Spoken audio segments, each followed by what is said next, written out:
اعوذ باللہ من الشیطان اللعین الرجیم بسم اللہ الرحمن الرحیم رب اشرح لی صدری ویسر لی امری واحلل عقدۃ من لسانی یفقهوا قولی اللہم صلی علی محمد و آل محمد۔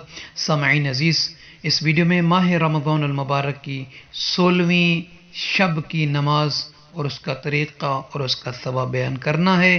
دعا کرتے ہیں کہ بار الہ اس مبارک گھڑیوں کو ہمارے لیے مبارک قرار دے، اس مبارک مہینے میں ہمیں نیک اور صالح اعمال انجام دینے کی توفیق عطا فرما، ہم سب کے گناہوں کو، غلطیوں کو، خطاؤں کو عمدن سہون سب کو معاف فرما۔ پروردگارہ، سننے والے اور ہمارے سب کے گھروں میں خوشیاں نصیب فرما، آمین یا رب العالمین۔ سامعین عزیز، ماہ رمضان مبارک کی 16ویں شب کے بارے میں نماز کے ملتا ہے کہ وَمَنْ صَلَّى لَيْلَةَ 16 من شہر رمضان 12 رکعہ يقرأ في كل ركعة الحمد مرة وألهاكم التكاثر 12 مرة خرج من قبره وهو ريان ينادي بشهادة الله إله إلا الله حتى يرد القيامة فيؤمر به إلى الجنة بغير حساب۔ کہ جو شخص جو کنیز ماہ رمضان المبارک کی 16ویں رات میں 12 رکعت نماز پڑھے، دو کر کے 6 مرتبہ پڑھنی ہے۔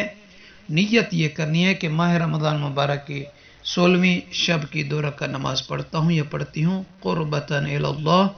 اللہ اکبر کہنے کے بعد پہلی رکعت میں سورہ الحمد کو 1 مرتبہ اور سورہ التکاثر کو، جن مومنین کو یاد نہیں ہے قرآن پاک کو کھول کر سورہ الحاکم التکاثر کو کھول کر وہ پڑھ سکتا ہے۔ اس کو 12 مرتبہ پڑھنا ہے الحمد کے بعد پہلی رکعت میں، پھر 12 مرتبہ پڑھنے کے بعد اس سورہ تکاثر کو رکوع میں جائیں اور ذکر رکوع مکمل کرنے کے بعد پھر کھڑے ہو جائیں، پھر 2 سجدے بجا لائیں اور سجدہ بجا لانے کے بعد پھر کھڑے ہوں دوسری رکعت کے لیے۔ دوسری رکعت میں بھی سورہ الحمد کو 1 مرتبہ، سورہ التکاثر کو 12 مرتبہ پڑھنا ہے اور اسی طریقے سے 2 کر کے یہ 12 رکعت نماز 6 مرتبہ پڑھنی ہے۔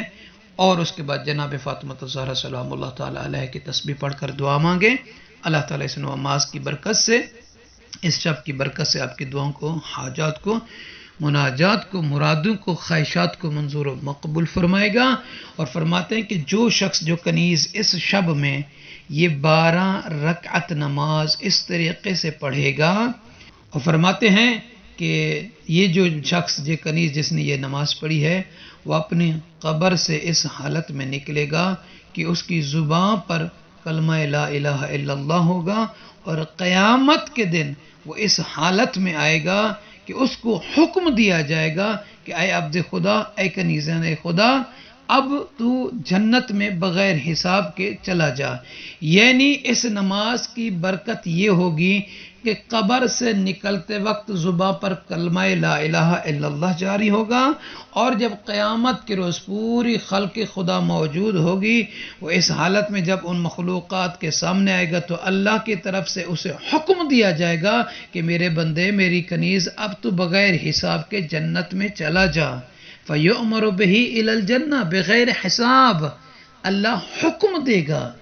تو مومنین کو چاہیے کہ ایسی نماز کو ترک نہ کریں، چھوڑیں نہیں۔ اللہ تعالیٰ سے جو ہر بندہ اس دنیا میں کوئی بھی نیک عمل کرتا ہے تو اسی لیے تاکہ وہ جنت میں پہنچے، تاکہ اس کی تمام گناہ معاف ہوں، غلطیاں معاف ہوں، اللہ اس سے راضی ہو، تو اللہ اس سے راضی ہوگا اور اسے بغیر حساب کے جنت میں داخل فرمائے گا۔ تو مومنین سے عرض ہے اپنی دعا میں یاد رکھیں گے۔ جزاک اللہ۔